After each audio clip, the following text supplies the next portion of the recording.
It was the summer of 1971, and the south side of Chicago smelled of diesel fumes, overripe peaches, cheap cologne, and quiet resignation.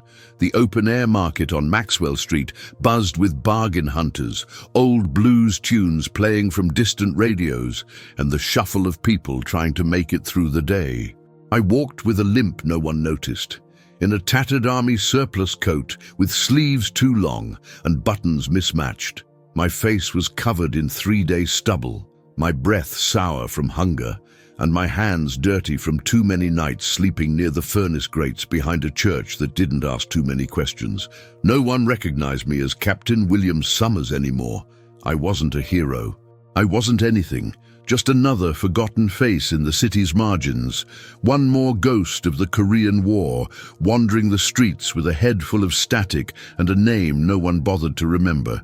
People passed by with quick glances or none at all, and I didn't blame them. I'd given up looking respectable long ago. All I asked for were a few coins, enough for a sandwich or coffee, or if I was honest, something cheap that could numb the memories for a couple of hours. I stood near a fruit stand, hand out, eyes low, hoping someone might mistake me for less than a threat. Most didn't even stop. A few murmured, "God bless you," without meaning it. And then, a voice. Rough, hoarse, unmistakably male, but with something else in it too. Disbelief, memory, and maybe recognition. "Will Summers? 2nd Battalion? No fucking way. You're alive?" I froze. I hadn't heard my name, my real name, spoken like that in years. The voice came from a man older than me, shorter, limping, with one cloudy eye and a scar that cut across his chin like a map drawn in pain. It was Casimir Novak, the gunner from Firebase Glory. The one we'd all believed got blown to pieces during the mortar strike at White Horse Hill. He limped toward me like he couldn't believe it, like I was a dream or a ghost. "I thought you were dead, brother," he said, grabbing my shoulder with a grip still strong despite the years. Shit, I thought I was the only one left. I couldn't speak. My throat was tight, not with emotion exactly, but with the weight of years I'd tried to forget. I looked into his face and saw a reflection of myself, not as I was now, but as I had been. Young, commanding, whole. Kaz's good eyes scanned me, taking in the coat, the grime, the posture of someone who hadn't stood straight in a decade. "What the hell happened to you, Cap?" he asked, voice softening, almost breaking. And what could I say? That after the war there was no place for men like us. That the country had moved on and left us in alleys and halfway houses, surviving on canned soup and invisible medals. That when I came home, I wasn't met with parade, only silence, suspicion, and a job market that closed its doors as soon as I mentioned my unit. That the woman I loved never heard from me again, because every letter I sent came back with "return to sender, unknown address." That I stopped believing in home the day I realized no one was waiting. I didn't say any of that. I just let him hold my arm, let him look at me, let him remember, because it had been so damn long since anyone did. And in that moment, when he called me brother, something inside me cracked open, like a frozen river breaking loose in spring. If this story is touching you the way it touched me while writing it, leave a like and subscribe to the channel. Your support helps us share more stories that inspire, move, and surprise. And now, get ready, because what comes next will change everything. After the war ended, I didn't go home, at least not in the way people imagine, with banners hanging across porches and neighbors clapping from their lawns. There were no handshakes waiting for me at the station, no parades, no speeches, just a slow, cold silence that crept into everything, even my bones. America had already moved on by the time I stepped off that bus, and whatever I thought I had fought for overseas had already been rewritten in headlines and bureaucracy by the time I touched US soil. I didn't want much, just a chance to start over, a job, a name, maybe even her. June, the girl who had written me letters during basic, the girl who promised to wait, but the mailbox was empty. The address I had memorized in every trench, every tent, every godforsaken outpost was now a vacant lot. No flowers, no porch, just silence. I tried writing, once, twice, then gave up after the third envelope came back stamped in red. Return to sender, no forwarding address. I stared at that stamp for days, letting it sit on my nightstand like a gravestone for something I never got to bury. Then came the real war. The one nobody warned us about, the one with desk jobs that vanished when you mentioned your deployment, with blank stares from strangers when you said, Korea, with a nation that didn't know what to do with soldiers who came home broken but not bleeding. No one spit on me like they did the Vietnam boys, but they didn't see me either. That was worse. Being forgotten is a different kind of death. I bounced around for a while, slept in YMCAs, took factory work when I could get it, dishwashing gigs when I couldn't. I drank more than I ate, lost my social security card in a storm drain in St. Louis, never bothered replacing it. What for? By the late 50s, I was just another man with a duffel bag and a 1,000-yard stare, another ghost pacing the corridors of bus terminals and shelters, another statistic someone might cite in a study about post-war reintegration before moving on to brighter topics. I lived on the fringes, collected stories more than money, traded cigarettes for time. Once helped a guy out of a burning car in Nebraska and was gone before the ambulance came, not for the glory, but because I couldn't bear the questions, couldn't bear to say who I was or who I used to be. Sometimes I'd sit in diners and sketch her face on napkins, not because I thought I'd ever see her again, but because it reminded me that I had once been loved by someone real, and that had to mean something even if it didn't anymore. The coat I wore was from my last unit, patched up with threads stolen from an old sewing kit in a church basement. My boots had no soles. My dog tags were hidden deep in a pocket I'd sewn shut so I wouldn't be tempted to wear them. I wasn't a soldier anymore. I was barely even a man. And still, somewhere deep down, there was a pulse, a whisper, a memory of what it felt like to be called captain without irony, of giving orders that mattered, of men who looked me in the eyes and trusted me with their lives. Most of them didn't make it back. The rest, like me, was scattered like dust. I figured I'd die like that, quietly, maybe on a park bench, maybe in an alley, maybe during a Chicago winter too cold for even the rats. No obituary, no folded flag, just a nameless statistic buried under frozen soil. And then there was that day, that impossible voice, that man with the limp and the burn scar and the eye that looked like it had seen too much, Kaz.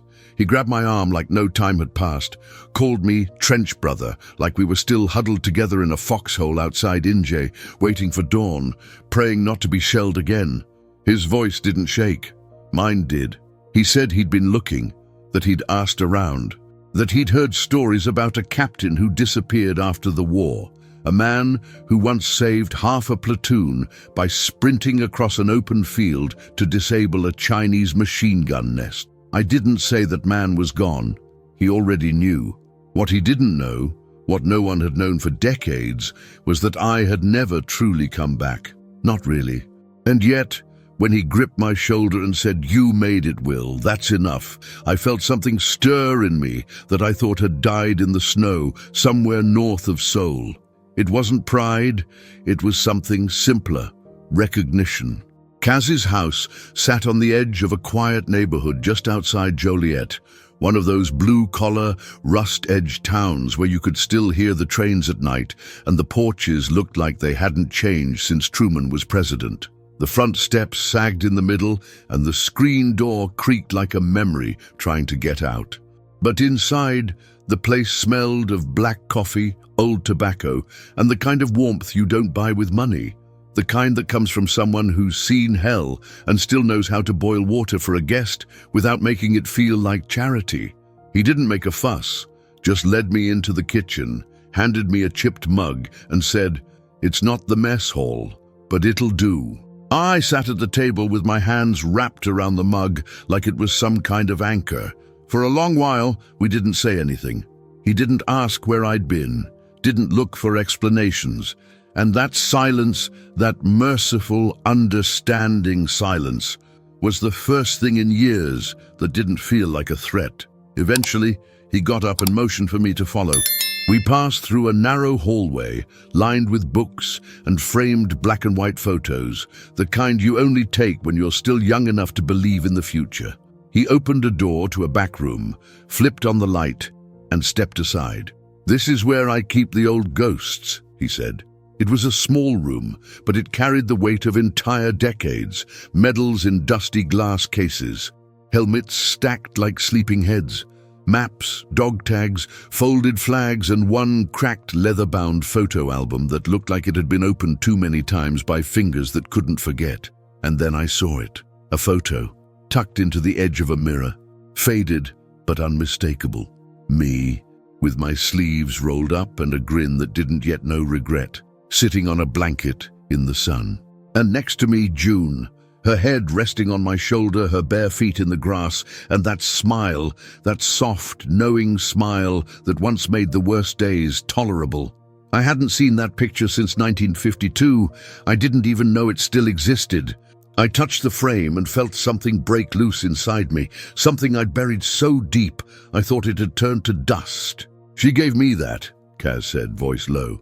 "Said if I ever found you, I should show it to you. She waited, Will, for years." I couldn't speak. I just stared at the photo, the colors blurred by time, but the feeling still sharp enough to cut. Kaz walked over to the closet and pulled out a weathered shoebox. He handed it to me with both hands, like it held something sacred. "I found this after my mom passed," he said. "She used to handle the mail while I was in rehab. I don't know why she never sent it to you. Maybe she was trying to protect me. Maybe she just forgot." Inside the box were some old ration coupons, a broken watch, and beneath them, a single envelope with my name written in June's handwriting. My breath caught. I held it like it might crumble. The postmark read, September 1954. I opened it slowly. Her words were shaky, uncertain, but honest. She wrote that she had heard rumors, that someone saw me in Denver, or maybe Detroit, that she tried the Red Cross, that she wrote to the VA and got no answer, that she prayed every night that I was still alive, that if I was, I didn't need to explain anything, that she still thought about my laugh, my hands, the way I tied my boots.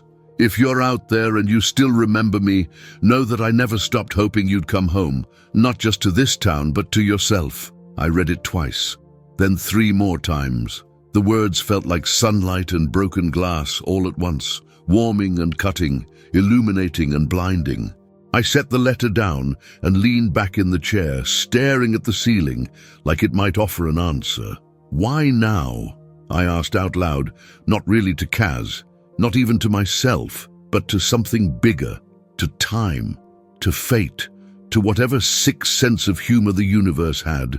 He sat across from me, lit a cigarette with hands that trembled and said, "Because sometimes it takes this long to circle back to where we were supposed to be all along." I stayed in that room long after the sun went down. The light above me buzzed softly, casting shadows that danced over my old face and younger self, trapped in that photograph. For the first time in years, I wasn't afraid to remember. I wasn't afraid to feel it all.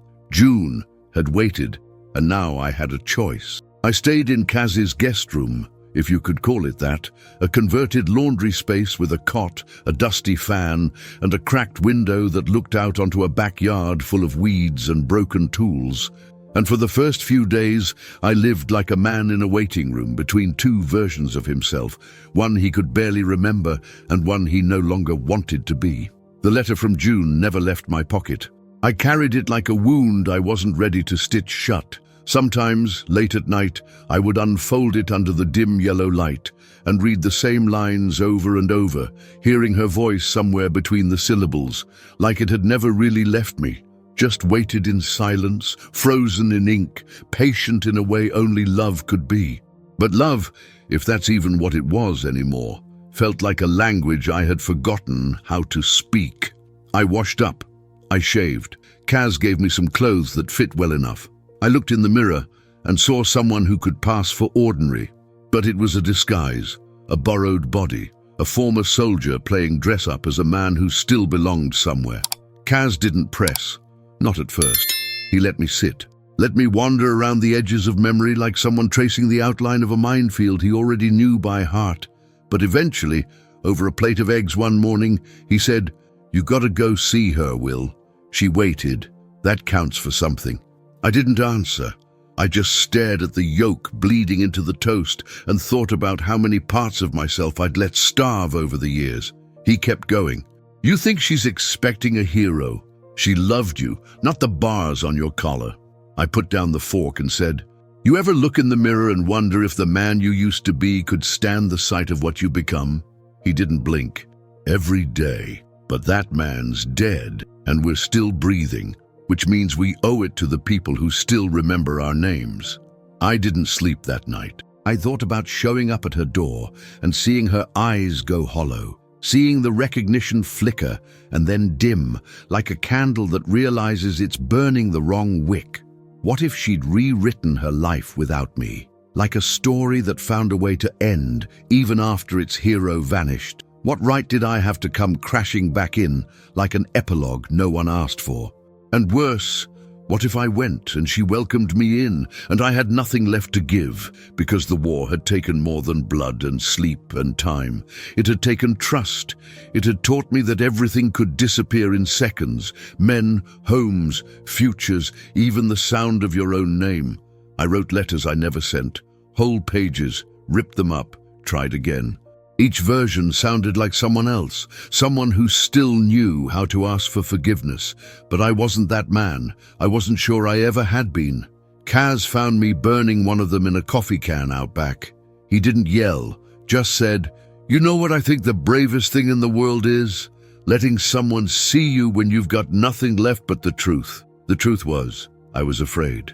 Afraid she had moved on. Afraid she hadn't, afraid that standing in front of her would be the final proof that I hadn't survived. Not really. And yet, night after night, I kept reading that line. "If you're out there, come home, not to this town, but to yourself." She wasn't asking me to explain. She was offering a door. I just didn't know if I had the courage to knock, but something shifted. Maybe it was the way Kaz kept looking at me, like I was still someone worth rooting for. Maybe it was the way that letter felt warmer every time I held it. Or maybe I'd just run out of places to hide. One morning, before dawn, I got dressed, put on the cleanest shirt I had, sat on the edge of the cot for a long time, staring at my boots like they held the answer. Then I stood up and said the words out loud just to see if they sounded real. "I'm going to see her." Kaz didn't smile. He didn't pat me on the back. He just nodded, the way soldiers do when one of their own is about to cross into the unknown again, not with guns or orders, but with the weight of everything he's carried. I left with the letter in my pocket, and nothing else but my name. It took me nearly an hour to walk the few blocks from Kaz's house to the address on the envelope, and not because of my limp or the early autumn wind that blew through the trees like a quiet reminder that time was always moving forward, whether we were ready or not, but because with each step I took, my thoughts scattered like dried leaves on the sidewalk. Every memory of her laugh, every echo of her letters, every imagined version of this moment, piling on top of one another until the weight of it all threatened to send me back the way I came. The house was a small one-story, tucked behind a thin iron gate, and framed by a garden that looked like it had been cared for with patience and sadness in equal measure. The paint on the front door was peeling, the porch sagged slightly to one side, and yet there was something undeniably warm about it, something that whispered, "Someone here still believes in small things that matter." I stood at the gate for too long, watching the curtain in the front window flutter with the breeze, trying to summon a courage that felt more like surrender, not to the past or to the fear of what I might find, but to the reality that whatever waited on the other side of that door would be the truth I had spent decades avoiding.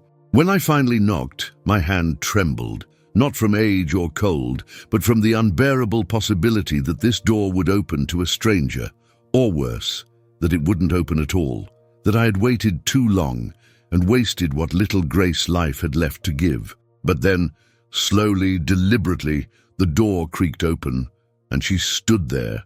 Not the girl from the photograph, not the voice from my dreams or the scent I once carried on my uniform, but a woman shaped by time and silence and the gentle erosion of waiting. Her hair was silver, pulled into a loose bun with wisps that framed her face like old brushstrokes in a fading portrait, and though her back was straighter than mine, her eyes, those same eyes that once held me like a prayer, widened with a kind of fragile recognition that made it impossible for me to speak.